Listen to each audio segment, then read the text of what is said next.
নমস্কার সবাইকে, আরও একটি নতুন ব্লগ নিয়ে আমি চলে এসেছি। দেখুন, এখানে প্রথমেই আমি দেখিয়ে দিই মায়াপুরে আমরা কোথায় ছিলাম।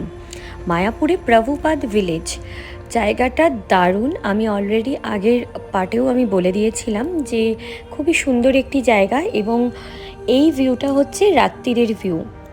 রাত্রিরে আমাদের রিসেপশনে আমরা গেছিলাম ব্ল্যাঙ্কেট আনার জন্য, তো তখন আমি এই ভিউটা নিয়েছিলাম। খালি ছিল যেহেতু, কি অপূর্ব লাগছে। প্রত্যেকটা কটেজের পাশে এরকম লাইট আছে, খুবই সুন্দর একটি জায়গা। এবং আমাদের পরের দিন ভোরবেলাতে উঠতে হতো, কারণ কি পরের দিন এই যে দেখুন, এবারে কিন্তু আমরা ভোরে উঠে রাস্তা দিয়ে হেঁটে হেঁটে যাচ্ছি, কারণ আমরা মঙ্গল আরতি দেখতে যাচ্ছিলাম। তো সেই মঙ্গল আরতি কিন্তু শুরু হয়ে যায় 4টের মধ্যে, কিন্তু যত তাড়াতাড়ি ঢুকতে পারবো অবভিয়াসলি, যাতে লাইনে না দাঁড়াতে হয় খুব বেশিক্ষণ। এই যে দেখুন, নাক্সকে তো পুরো একদম শাল দিয়ে প্যাক করে নিয়ে যাচ্ছি। আর আশ্চর্যের বিষয় হলো, আমি কিন্তু এই রাধা ড্রেসটা পরেছিলাম, কিন্তু আমি না সোয়েটার পরেছি না শল নিয়েছিলাম, কারণ জানি না, মেবি আমার ভালো লাগছিল না। আমার মনে হচ্ছিল না, চলো ঠিক আছে, এটাই ঠিক আছে। অত ভোরবেলা স্নান করে নিয়েছিলাম তো, তাই জন্য আর আমার অত ঠান্ডা লাগেনি। তো এই যে দেখুন, আমাদের আশেপাশেও সবাই হাঁটছে আমাদের সাথে, অনেকে গেছিলেন তারাও হাঁটছে আমাদের সাথে। এই যে মন্দিরটা দেখতেই পাচ্ছেন, এটা এখনও কমপ্লিট হওয়া বাকি আছে, এবং আমরা সকলে মিলে যাচ্ছি মঙ্গল আরতি দেখতে। তো মঙ্গল আরতি দেখে আসার পর আরও একবার দিনের আলোতে আপনাদের ঘুরিয়ে দেখাচ্ছি। ভিতরে তো আমরা ফোনে কোনো ভিডিও করতে পারিনি, কারণ কি ফোন অ্যালাউড ছিল না। আর সত্যি ফোন অ্যালাউড ছিল না বলেই বোধহয় আরও অনেক অনেক বেশি আমরা মানে সেই মঙ্গল আরতিটা আমরা এনজয় করতে পেরেছি। দারুণ একটা মানে উপভোগ ছিল। আপনারা যারাই আসবেন তারা কিন্তু অবশ্যই মঙ্গল আরতি দর্শন করবেন।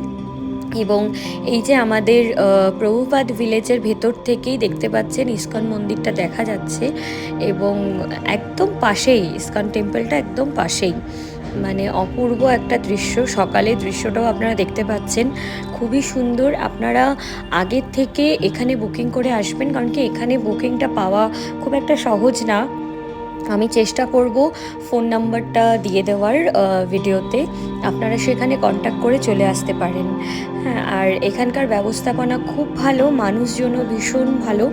আমরা রেডি হয়ে এবারে চলে যাচ্ছিলাম নবদ্বীপের উদ্দেশ্যে।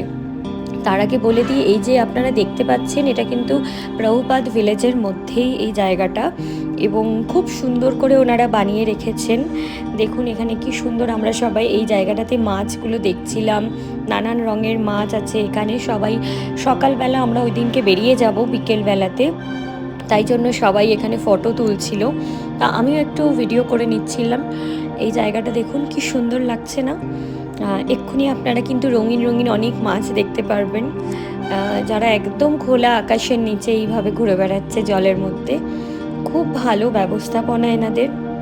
তাই আপনারা যখনই আসবেন প্রভুপাদ ভিলেজে অবশ্যই থাকার চেষ্টা করবেন।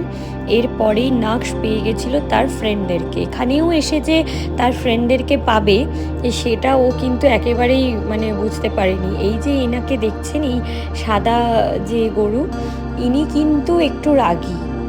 মানে ওনার সঙ্গে যিনি ছিলেন সেই দাদা বললেন উনি কিন্তু রাগী, তো তাই জন্য প্রথমেই নাক্সকে একটা গুঁতো মেরে দিয়েছে। যাই হোক, বাচ্চা বলে ওরকম কোনো কিছুই লাগেনি, কোনো ব্যাপার না। তারপরে নাক্সকে আমি বললাম এনার কাছে আয়। এ কিন্তু মানে এনাদের সাথে যে এসেছিলেন যে দাদা, সেই দাদাই বলছিলেন এই কিন্তু খুব শান্ত বাচ্চা, খুব ভালো বাচ্চা, আদর করতে দেয়। তাই নাক্স তো আদর করেইছে। আমি ক্যামেরাটা অফ রেখে অনেকক্ষণ একে জড়িয়ে ধরে আদর করেছি, গালটা টিপে দিয়েছি, অনেক অনেক আদর করেছি। যাই হোক, তো আমরা এবারে দেখুন এখানে গরুর গাড়িও দেখতে পাওয়া যাচ্ছে। খুব অল্প পরিমাণই ভিডিও নিতে পেরেছি। দেখুন এটা হচ্ছে মায়াপুর লঞ্চ ঘাট। আমরা চলে যাচ্ছিলাম নবদ্বীপের উদ্দেশ্যে লঞ্চে করে। অনেক গাড়ি টাড়ি অনেকভাবেই যাওয়া যেত, কিন্তু লঞ্চে যাওয়ার একটা আলাদা মজা আছে, তাই জন্য আমরা গাড়ি রেখে লঞ্চে করে আমরা সবাই মিলে যাচ্ছিলাম। তো এটাও একটা নাক্সের জন্য আলাদা এক্সপিরিয়েন্স, আমার খুব ভালো লাগছিল। মানে ও এর আগেও ক্রুজে উঠেছে, বোটে উঠেছে, বাট ওকে লঞ্চে আমি ফার্স্ট টাইম উঠালাম। তো কত ভিড় দেখুন লঞ্চের মধ্যে। আমি তো এর আগেও চেপেছি, তাই জন্য মানে কলকাতা গেলেই আমি চাপতাম আগে। তো আমার খুব ভালো লাগে। তো নাক্স এবারে ভীষণ এনজয় করছিল লঞ্চে করে, এই যে ও মাঝখানে বসে আছে। ওকে একটু শল টুপি টুপি দিয়ে প্যাক করে দিয়েছিলাম, কারণ কি যতই হোক জলের হাওয়াটা তো লাগে। তো আসার সময় আমি আপনাদের দেখাবো, যদি যাওয়ার সময় তো দেখাতে পারি দেখাবো, সঙ্গমের যে এখানে মিলনস্থলটা সেটা এই যে এখানেই দেখাচ্ছি। দেখুন সঙ্গমের যে মিলনস্থল, সেই মিলনস্থলে দুটো জলের কালার একদমই আলাদা দেখুন, এবং এত সুন্দর লাগছিল। এই মিলনস্থলের ওপর দিয়ে আমরা যাচ্ছিলাম। নবদ্বীপের আজকে পুরো দিনটা কাটানোর আছে। নবদ্বীপের আসল জায়গা তো নবদ্বীপটাই, ওখানে তো সব কিছু দেখা যাবে। মায়াপুরটাও অবশ্যই আসল, কিন্তু সেখানে তাও নির্মিত করা হয়েছে এখন। বাট নবদ্বীপে অনেক বছর বছর আগেকার সমস্ত মন্দিরগুলো দর্শন পাওয়া যায়, তাই নবদ্বীপ তো অবশ্যই যেতে হবে। তো নবদ্বীপে আমরা যাচ্ছি এখন, দেখতে থাকুন।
দেখুন 60 ফুটের চৈতন্য মহাপ্রভুর দর্শন থেকে পোড়ামাতলা মায়ের দর্শন সবটাই আমরা খুব ভালোভাবে করতে পেরেছি।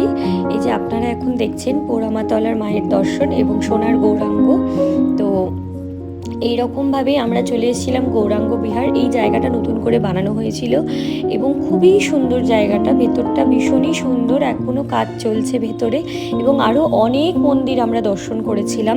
সবটাই আপনাদের অল্প অল্প করে ভিডিওতে দেখালাম। আমি একটা লিস্ট বানিয়ে নিয়ে গেছিলাম যে নবদ্বীপে এই মন্দির আমরা দেখব, মায়াপুরে এই মন্দির দেখব। তো সেই অনুযায়ী আমরা কিন্তু সবাই ঘুরছিলাম এবং প্রত্যেকটা মন্দির আমরা দর্শন করতে পেরেছি খুব ভালো করে, খুব বেশি টাইম লাগেনি। আমরা ধরুন আজকে যদি ভোরবেলা যাই, কালকে রাত্রিরের মধ্যে আমরা কিন্তু রিটার্ন চলে এসেছি।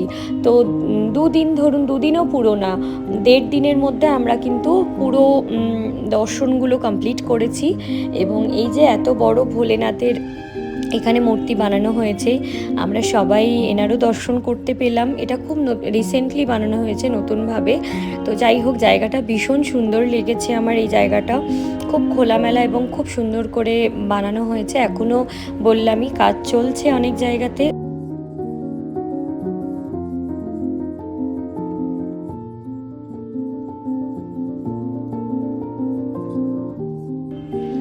আমরা ওখানে দর্শন শেষ করে আবার আরও একটি মন্দিরে আমরা চলে এসেছিলাম দর্শন করতে। আর এখানে এই যে নাগস, এখন নাগসের কপালে টিকা দিয়ে দিচ্ছেন ইনি। এবং এই যে চরণ পাদুকা আমরা কপালে ধারণ করি, এটা ধারণ করা সত্যি ভীষণ সৌভাগ্যের। এটা হচ্ছে জল মন্দির, আমরা জল মন্দিরে চলে এসেছিলাম দর্শন করতে। তো ওখানে আবার একটা সিস্টেম রয়েছে, ওখানে ঝুড়িতে করে 10 টাকা 20 টাকা হয়তো নেন, বাঁধাকপি আরও নানান সবজি এইভাবে দেয়। তো ওটা তো নাগস যেখানে যাবে সেটা তো ওর একটা মানে ইম্পর্টেন্ট কাজ যে ওকে সবাইকে খাওয়াতে হবে। এবং এখানেও সেই হরিণ ছিল, যেরকম আমরা বৃন্দাবনে খাইয়েছিলাম সেরকমই ঠিক এখানেও হরিণ ছিল। এবং নাগ সেখানে তো ওদেরকে খাওয়াতেই ব্যস্ত ছিল। আমরা মন্দির তো পরে দর্শন করেছি, আগে হরিণ, তারপরে হনুমান, কুকুর, ওখানে সব ছিল। তো সবাইকে একটু একটু খাবার দিয়ে একটু একটু বন্ধুত্ব করেছি, সবার সঙ্গে একটু বসেছি, খুব ভালো লাগছিল। আর কোনো তীর্থস্থানে গেলে এই জিনিসগুলো আপনারাও করার চেষ্টা করবেন, কারণ কি তীর্থস্থান কখনোই সম্পূর্ণ হয় না যতক্ষণ না আমরা এইরকম সবাইকে কিছু না কিছু একটু হেল্প করতে পারছি। হেল্প তো ভগবানই করছেন অবশ্যই, আমি আপনি কেউ না, কিন্তু আপনার দ্বারা যদি কারোর হেল্প হয়, একটু যদি কারোর খিদে মেটে, সেটা অনেক বড় ব্যাপার। এই যে আমরা আবার মায়াপুরে ফেরত আসছি এবং আজকেই আমরা বেরিয়ে যাব। দেখুন কত সুন্দর লাগছে।